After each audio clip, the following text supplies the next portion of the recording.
বাচ্চাদের যেভাবে বকে। ও মাই গড বেটা, তুমি কি পাগল হয়ে গেছো? এত দামি ল্যাপটপটা তুমি ভেঙে ফেললে? মম, তুমি আমাকে বকলে।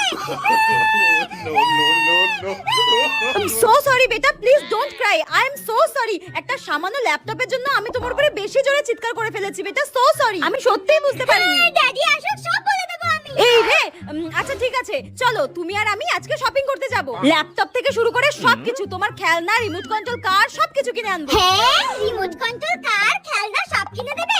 আচ্ছা ঠিক আছে মম, ড্যাডিকে আমি কিচ্ছু বলবো না। আমার মা যেভাবে বকে। তুই কান্না বন্ধ করলি নাকি তোর এই কান্নার উপরে আরো দুঘা খন্তির বাড়ি মারবো? না, কান্না থামাবো না। দেখবি তুই ইচ্ছা মতো পিটিয়ে নিয়ে এখন বলছে খাবি চ। আমি খাবো না, যাও। চুপচাপ গিয়ে ভাতের থালা খেতে বসবি। কান্না দেখাচ্ছে, আজকে তোকে মারতে